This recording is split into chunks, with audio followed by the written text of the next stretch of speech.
Nossas duas esquadrilhas se dirigiam para o rio Yalu. Foi quando vimos os MiG que vinham na nossa direção. Vi que um MiG se aproximava por baixo do meu companheiro. Gritei para que ele virasse à esquerda. Quando ele virou, o tive diante de mim e disparei. O MiG girou e com isso me coloquei atrás dele. Aproximei-me uns 150 metros e disparei outra vez.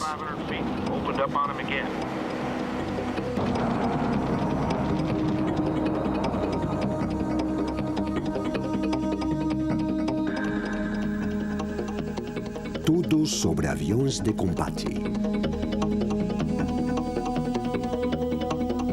A guerra aérea na Coreia.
A Guerra Coreia foi a linha divisória do conflito. Em apenas 3 anos, os reatores substituíram a maioria dos aviões com motor a pistão da Segunda Guerra Mundial. As considerações geopolíticas dominavam os combates. Havia uma ameaça real. Aquele conflito localizado poderia envolver todo o planeta numa guerra. Depois da Segunda Guerra, a ONU criou uma fronteira artificial, o Paralelo 38, que separava a Coreia do Norte da Coreia do Sul. Durante 1950, deram-se frequentes incidentes próximos a essa demarcação.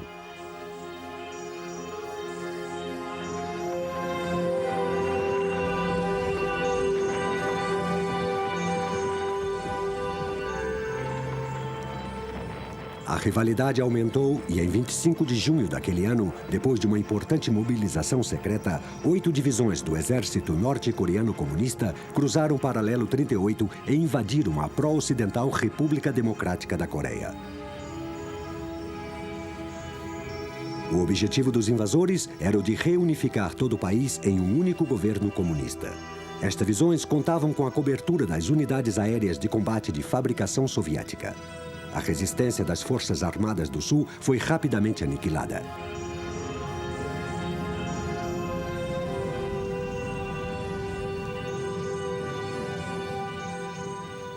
No entanto, a ONU rechaçou de imediato a agressão norte-coreana e enviou todos os reforços ocidentais possíveis para a região do conflito.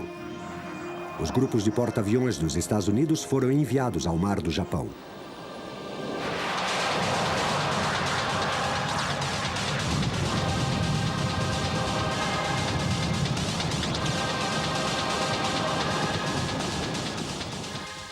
À medida que as forças norte-coreanas avançavam para Seul, era urgente realizar a evacuação dos cidadãos norte-americanos e dos membros do governo da Coreia do Sul.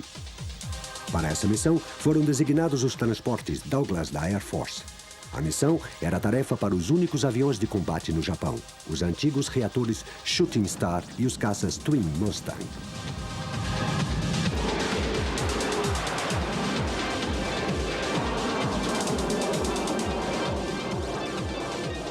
Dois dias depois da invasão, 4 Iljusin norte-coreanos e 3 caças Yak-9 foram abatidos quando tentavam evitar a evacuação aérea.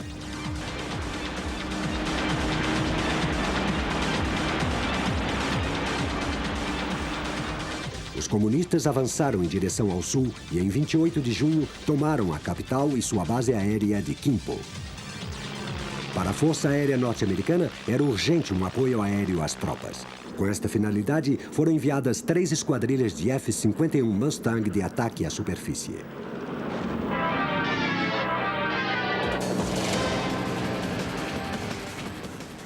Paralelamente, os F-80 Shooting Star garantiam a defesa contra os caças Yak norte-coreanos. Apesar de bastante rápidos, estes aviões não eram muito manobráveis. Porém, os pilotos do Shooting Star o converteram num excelente caça para o ataque à superfície.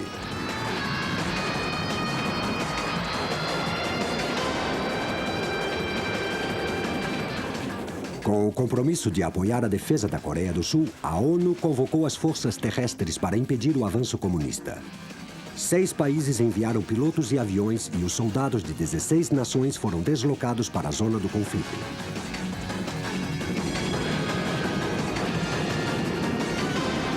Mas a maior contribuição foi da Força Aérea. Os bombardeiros ligeiros B-26 Invader e os pesados B-29 Fortress foram enviados para bases do Japão e contribuíram com uma maior força de ataque.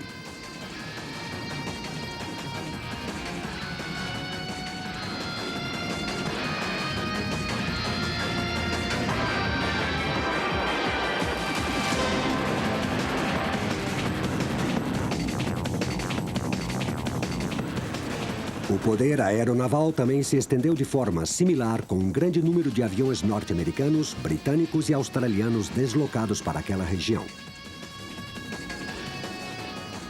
Os rápidos porta-aviões dos Estados Unidos transportavam, cada um, 80 aviões de 9 modelos diferentes. 3 deles formavam a principal força de combate. Os demais realizavam missões especiais, como os ataques noturnos ou de reconhecimento fotográfico.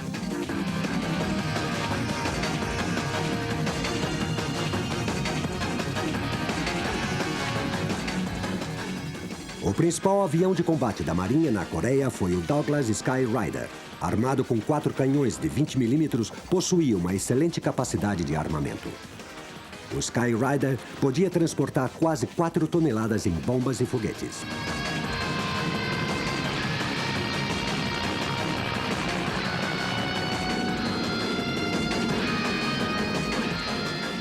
O principal caça foi o Grumman Panther, um reator de asas retas armado com canhões e que tinha por missão dar cobertura aérea aos aviões de ataque dos porta-aviões.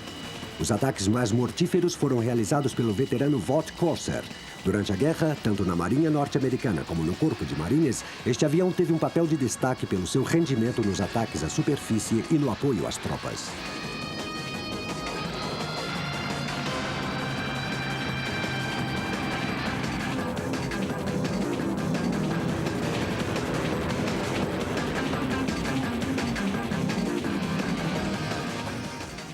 A Fleet Air Arm, divisão aeronaval, também prestou uma importante contribuição ao poder aéreo. Sua força era exclusivamente composta por aviões com motor a pistão, como os caça-bombardeiros Fairlie, Firely, o Supermarine Seafire e os caças Sea Fury. O Hawker, um dos mais rápidos, foi sem dúvida alguma o melhor caça com motor a pistão de todos os tempos.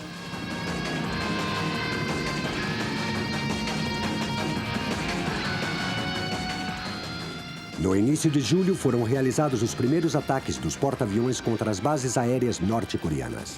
Em agosto, os bombardeiros B-26 e os B-29 da Força Aérea Norte-Americana, responsáveis por esta missão, atacaram todas as conhecidas bases aéreas inimigas do norte.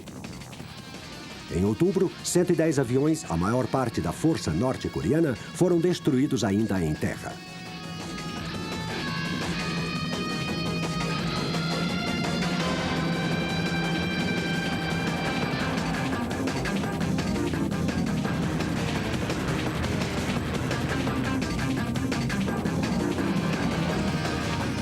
A destruição da ameaça aérea permitiu aos B-29 realizarem, sem resistência, os seus ataques contra os alvos industriais do norte. No entanto, estas eram pequenas vitórias. A situação da ONU na guerra em terra firme piorava progressivamente.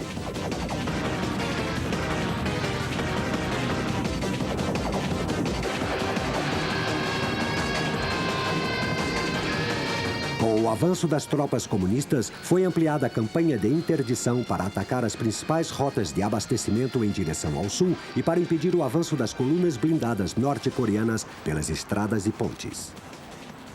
Apesar destes esforços, tudo indicava que as debilitadas forças terrestres da ONU se veriam obrigadas a abandonar a Coreia.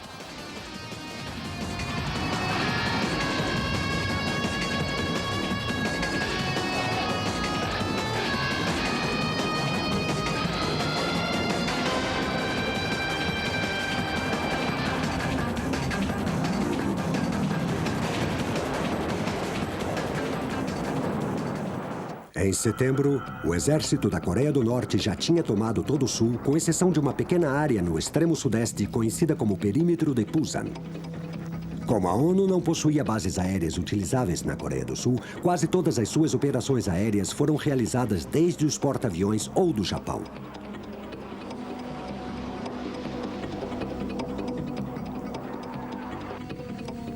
Para salvar a Coreia, as forças da ONU necessitavam uma excelente estratégia. No dia 15 de setembro, o comandante das Forças Gerais da ONU na Coreia, o general Douglas MacArthur, realizou a Operação Chromite, um espetacular ataque anfíbio sobre Incheon. A brilhante realização do desembarque da 1ª Divisão de Marines, considerado o maior assalto anfíbio depois do dia D, foi estratégico.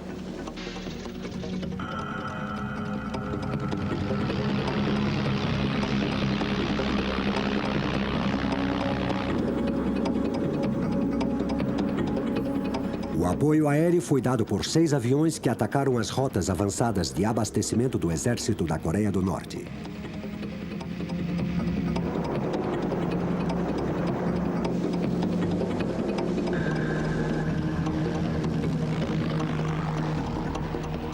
O plano de MacArthur foi bem sucedido. O desembarque foi coordenado com uma saída terrestre desde Pusan. Em pouco tempo, o exército comunista foi sistematicamente destruído. No dia seguinte, Seul esteve sob a proteção das tropas da ONU e em 2 dias a base aérea de Kimpon foi recuperada.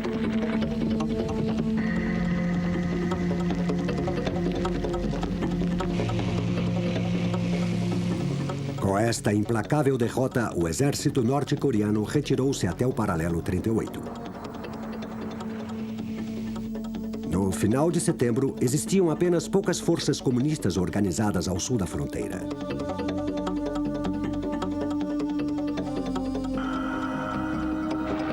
A superioridade aérea da ONU foi determinante para conter o exército norte-coreano. O domínio do espaço aéreo seria decisivo nessa guerra. A ONU tentou consolidar sua posição e suas forças penetraram na Coreia do Norte. A aviação tática aniquilou as colunas norte-coreanas.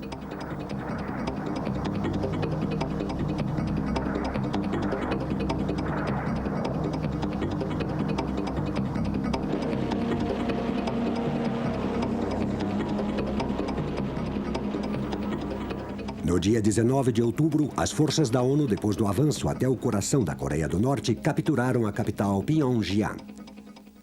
Autorizada pela ONU, suas forças tinham como missão garantir a paz em toda a Península Coreana. A aviação da ONU começou a operar das bases aéreas capturadas. Wonsan converteu-se numa base para os Corsair e os caças noturnos Tiger Cat do Marine Corps. No final de outubro, a maior parte das forças da ONU tinha chegado ao rio Yalu, na fronteira entre a Coreia do Norte e a China. Com a entrada em cena das forças da USAF, as da ONU poderiam regressar a casa para o Natal. Depois de 3 meses em combate, a expectativa para essa guerra era de que tivesse terminado e as negociações de paz seriam então retomadas. Porém, uma guerra é feita de surpresas e a China comunista fez uma ameaça de intervenção armada de apoio à Coreia do Norte. A China começou uma maciça concentração de tropas armadas ao longo da fronteira.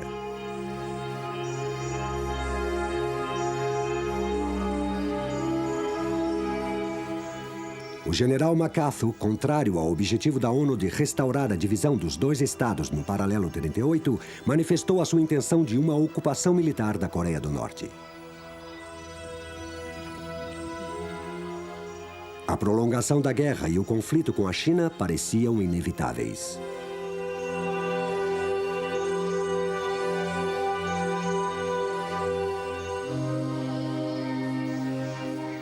No dia 3 de novembro, cerca de 50 divisões chinesas, aproximadamente 300 ou 400 mil homens, cruzavam o rio Yalu.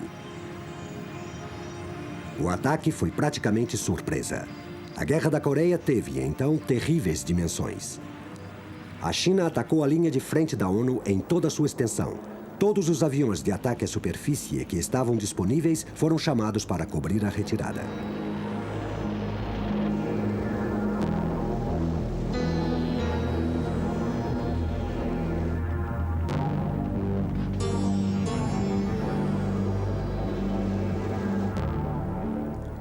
No pântano congelado de Shaoxing, a primeira divisão de marines foi abastecida pelo ar durante os poucos dias em que os transportes puderam voar.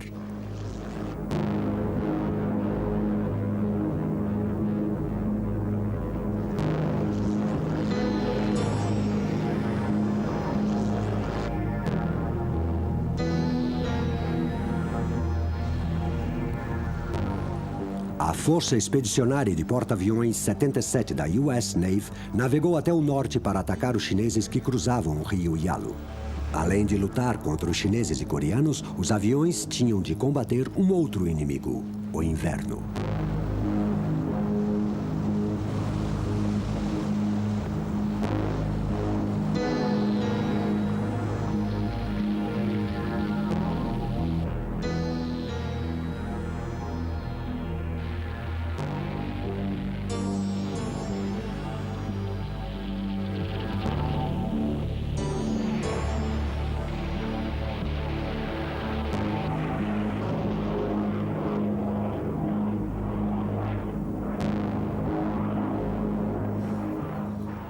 Os Shooting Star da Força Aérea Norte-Americana também contribuíram na retirada da ONU.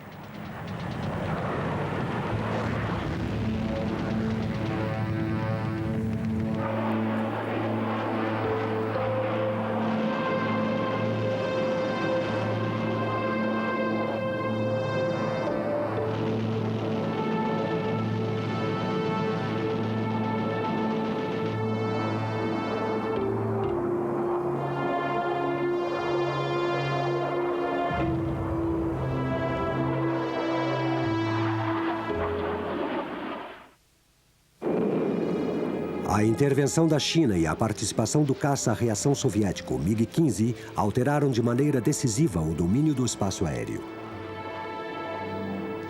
No dia 8 de novembro, ocorreu o primeiro combate entre reatores da história.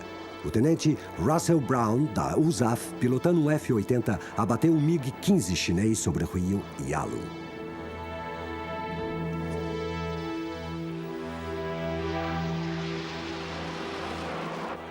Quando o MiG virou à esquerda, eu me adiantei e atirei com rajadas curtas. Voava quase 1000 km por hora, mas ainda não podia aproximar-me dele.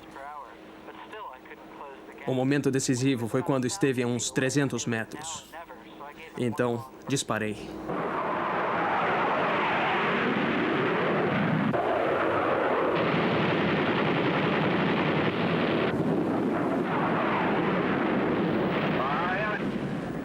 No dia seguinte, o tenente William Thomas Amen, pilotando um caça Panther do porta-aviões Valley Forge, abateu um MiG chinês que voava a baixa altitude. A US Navy estreava o seu placar de MiGs derrubados.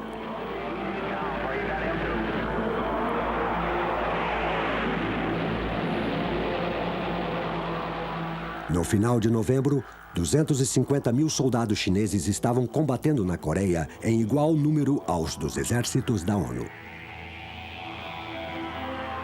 Os chineses avançaram até o sul e conseguiram uma surpresa tática e com uma grande estratégia. Em poucos dias e mais uma vez, as tropas da ONU retiraram-se da península e eram traçados os planos para a sua evacuação.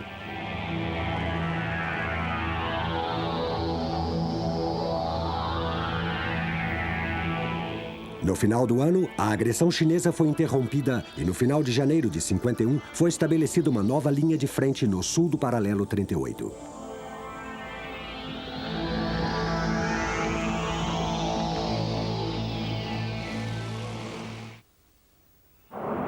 Os MiG eram a maior ameaça para a superioridade aérea da ONU. Voando a partir de bases protegidas de qualquer ataque aéreo, o seu rendimento era superior ao de todos os aviões das forças da ONU. Isto obrigou a Força Aérea Norte-Americana a reexaminar suas prioridades táticas na Coreia.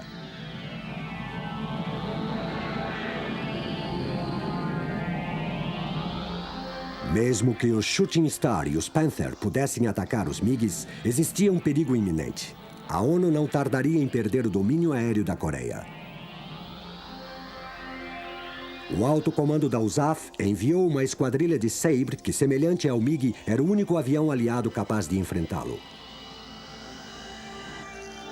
Para este fim, foi escolhida a 4ª Esquadrilha de Caças Interceptores, provavelmente a melhor unidade de caças à reação da USAF. Muitos dos seus pilotos eram veteranos da Segunda Guerra Mundial com experiência em combate. No início do inverno, 3 esquadrões chegaram, realizando sua primeira missão histórica no dia 17 de dezembro.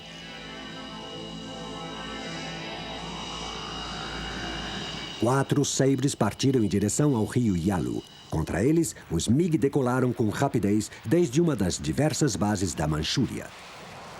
O tenente-coronel Bruce Hinton comandava a missão da ONU. Quando nos aproximamos da área designada, reduzimos a velocidade à dos F-80, esperando que os MiG aparecessem. Não sabíamos se eles viriam. De repente, um dos pilotos deu o sinal. Vi um grupo de 4 caças que voavam a grande velocidade e cruzavam o nosso caminho a uns 1.500 metros diante de nós. Escolhi o mais próximo. Aproximei-me uns 400 metros e disparei uma rajada curta. Algumas peças saltaram e da cauda saía fumaça. Era como se estivesse a 2 metros dele. O MiG era como um carro esporte. A linha, a estrutura, tudo parecia de primeira classe. Apesar dos meus disparos, ele continuava voando, mas perdia altitude. E pensei, por que não explode? Tentando destruí-lo, disparei uma rajada longa. Ele caiu em parafuso, envolvido em chamas.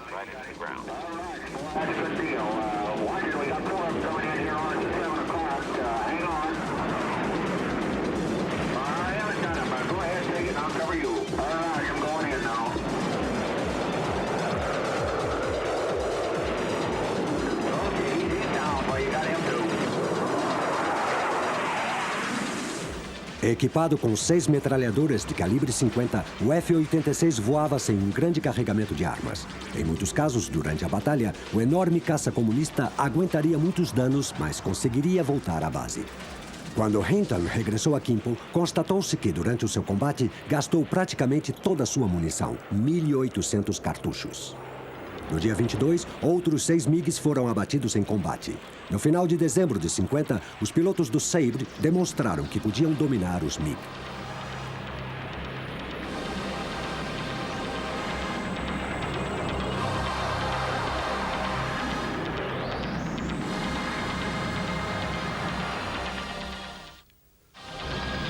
Na mesma época que o Sabre chegou à Coreia, um outro modelo estava em serviço, o caça-bombardeiro F-84 Thunderjet. Em dezembro de 50, o Comando Estratégico do Ar enviou à Coreia os F-84 da 27ª Esquadrilha de Caças de Escolta. Igual à 4ª Esquadrilha de Caças, equipada com Sabre, mais da metade dos pilotos da 27ª era de experientes pilotos veteranos da Segunda Guerra.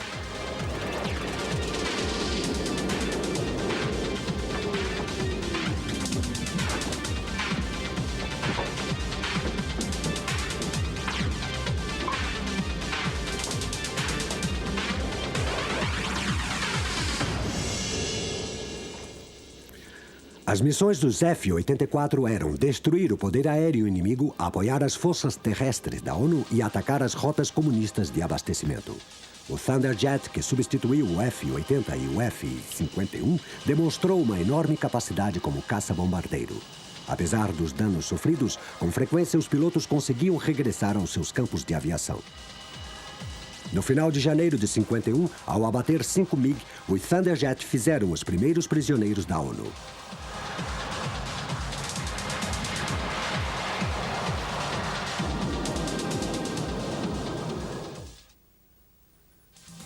Com o avanço comunista, os Sabre foram deslocados para bases mais ao sul, dificultando a missão de cobertura aérea.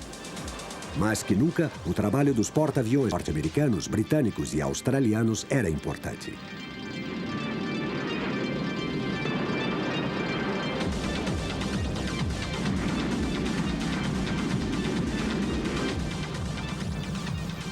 A maior contribuição foi da Força Expedicionária 77 da Marinha Norte-Americana, que contava com 4 porta-aviões rápidos na Península da Coreia e que cobriam tanto o oeste como o leste. Os porta-aviões estavam preparados para tudo. Os porta-aviões ativos lançavam ataques aéreos diurnos com 100 saídas diárias.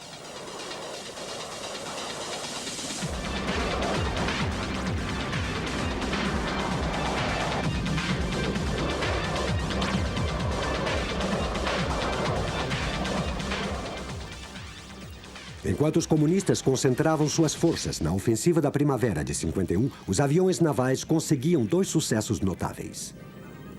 Em abril, os Corsairs do Corpo de Marinhas abateram 4 Yak comunistas. Em maio, os Sky Rider, armados com torpedos, atacaram Hwachong.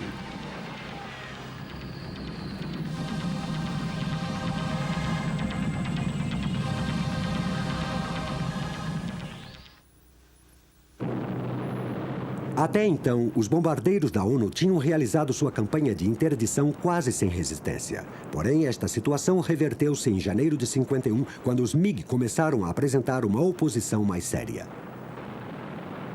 No dia 12 de abril, 60 MiG entraram em combate com 40 B-29 e 50 Thunderjet numa batalha aérea de grandes proporções. 3 bombardeiros foram abatidos, mas os norte-americanos derrubaram 13 MiG, 10 pelos B-29.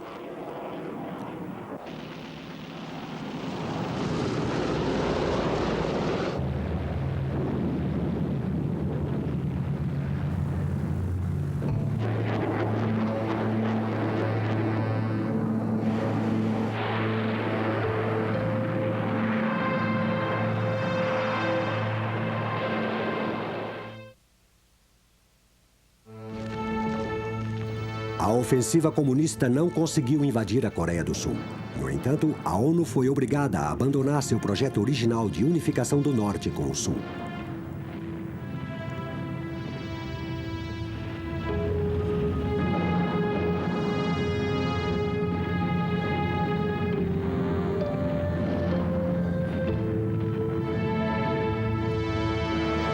Seus militares já estavam envolvidos na Guerra Fria com a União Soviética e os Estados Unidos consideravam a Guerra da Coreia uma distração. O verdadeiro temor continuava sendo o perigo de uma guerra nuclear total com os comunistas. Enquanto alguns países trabalham na redução das suas forças militares, outros países trabalham... Enquanto os 2 grupos propagavam ao máximo a sua situação militar, as conferências de paz tentavam garantir uma trégua que começou em julho em Kaesong. O rígido MacArthur foi substituído pelo general Matthew Ridgway, um pouco mais conciliador e que tinha como objetivo manter os Estados Unidos em paz com a União Soviética e com a China e repelir a agressão e instaurar a paz.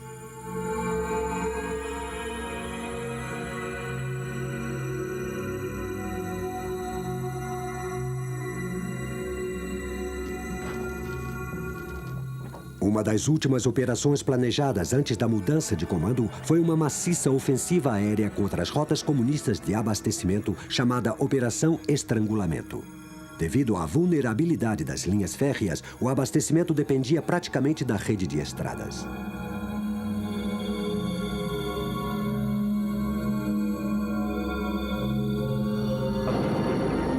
A ONU utilizou todos os aviões de ataque disponíveis, desde bombardeiros e caça-bombardeiros da Força Aérea Norte-Americana aos aviões da Marinha Norte-Americana, a Divisão Aéreo-Naval e as Forças Aéreas da Austrália e da África do Sul.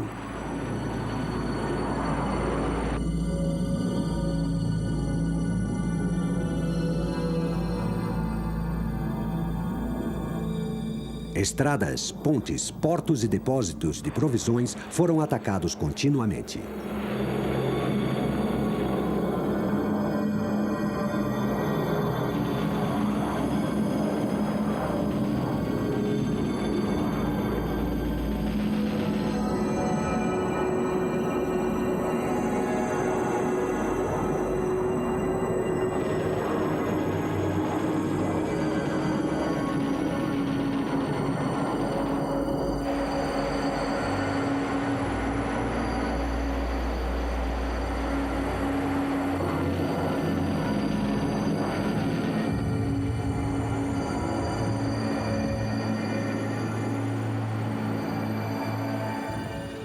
O recém-criado helicóptero marcou sua presença como transporte de assalto e de evacuação de feridos.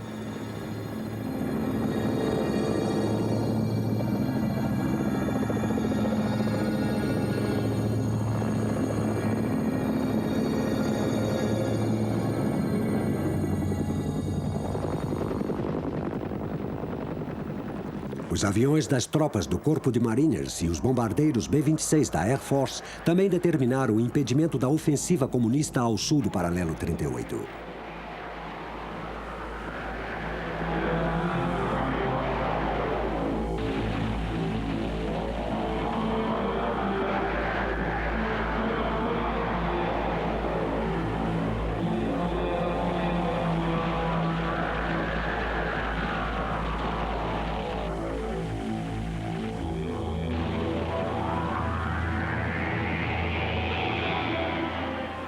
Apesar dos seus intensos ataques, a Operação Estrangulamento não logrou paralisar o abastecimento aos comunistas, que puderam reparar os seus prejuízos com o trabalho forçado dos camponeses. O reconhecimento fotográfico da ONU constatou que, apesar de reduzido, o movimento de tropas e de abastecimento comunistas continuava.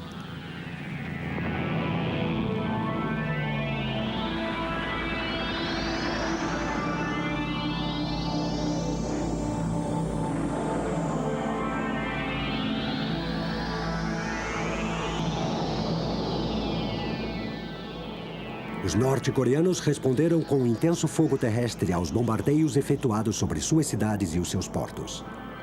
A ordem dada aos pilotos de não sobrevoarem o território vizinho da China limitava bastante o ataque dos B-29.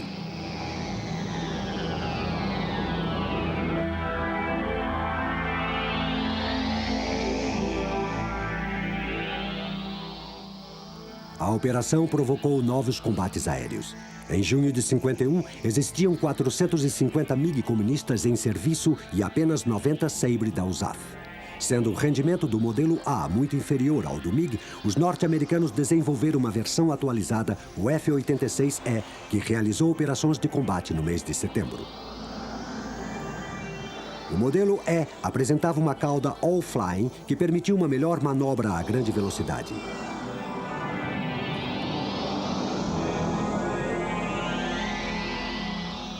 Um segundo grupo de caças comunistas, equipado com o atualizado MiG-15 bis, entrou em serviço.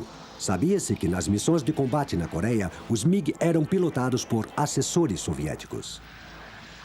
Na realidade, e em segredo absoluto, a União Soviética, com o propósito de adquirir experiência em combate, alternava unidades inteiras de caças, incluindo as dos países do Pacto de Varsóvia. Seus assessores também utilizaram com eficiência novas táticas para acabar com a campanha de interdição da ONU. Enormes formações de MiG a grande altitude cobriam o céu da Coreia e tentavam atingir os caça-bombardeiros da ONU que retornavam às suas bases.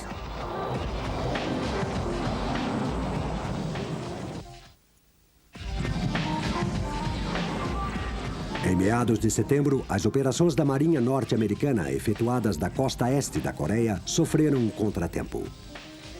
Um Banshee, danificado durante uma saída para combate, teve problemas com os cabos do porta-aviões US Essex e chocou contra outros aviões estacionados. 4 aviões foram destruídos e 8 homens perderam a vida. A perda do Essex, fora de combate para reparo, deixou os esquadrões de ataque naval sem cobertura aérea durante 3 semanas.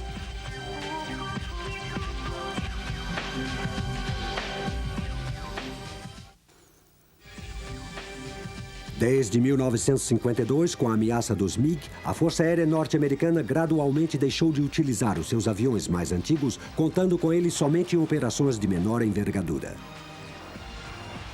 Os F-80C foram substituídos por uma segunda esquadrilha de F-84E.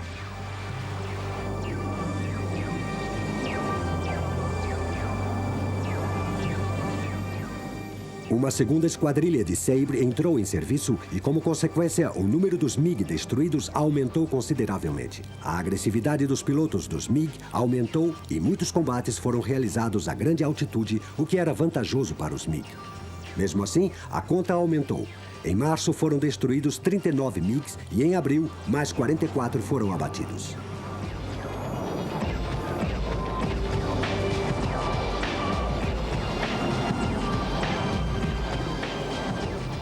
Um dos mais célebres combates ocorreu em agosto de 52, quando o tenente Peter Carmichael conseguiu o único triunfo da divisão aeronaval na Guerra da Coreia.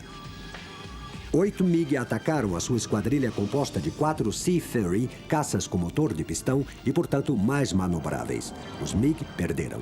Carmichael derrubou um avião e 2 mais foram atingidos pelos seus companheiros de esquadrilha.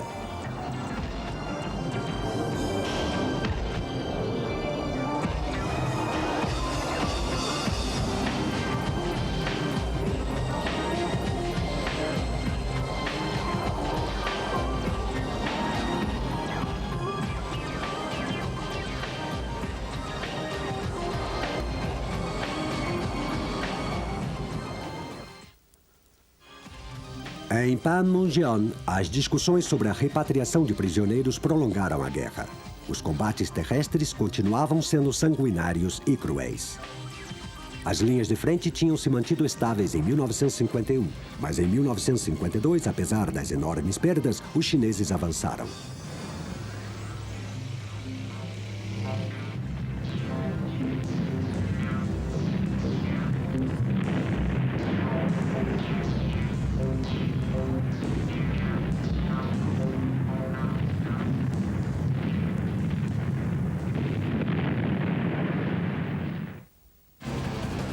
Este acontecimento motivou a entrada em serviço no início de 1953 do modelo mais avançado do Sabre, o F-86F, que passou a operar junto com a 51ª Esquadrilha.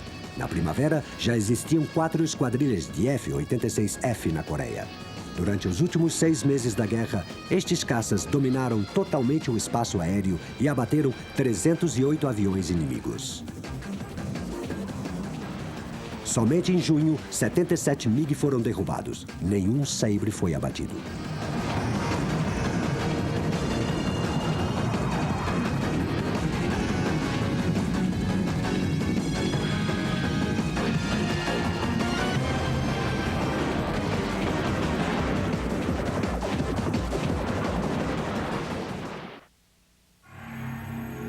A morte do líder soviético Joseph Stalin em março de 53 provocou uma grande mudança de atitude por parte da delegação chinesa presente nas conferências de paz. Em julho, os negociadores comunistas pactaram sobre a repatriação dos prisioneiros. No dia 27 de julho, ambas partes pactaram um cessar-fogo. A guerra tinha terminado.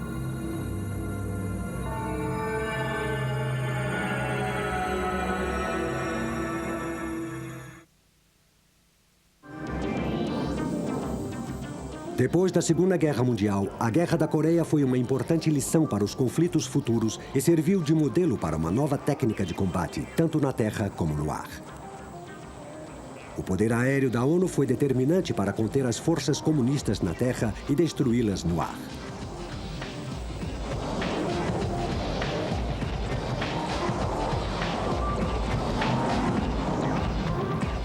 Com mais de 800 MiG derrubados, os Sabre conseguiram a impressionante proporção de uma perda por cada 10 aviões abatidos.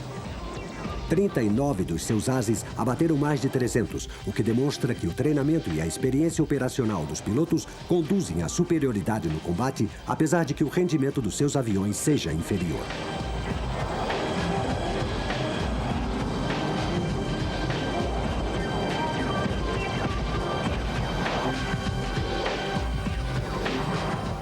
A longo prazo, a Guerra da Coreia estimulou a Força Aérea Norte-Americana a acelerar o desenvolvimento de aviões militares. Graficamente, a natureza efêmera destes combates entre reatores provou que o tempo das metralhadoras como armamento único tinha terminado. A era dos mísseis estava para chegar.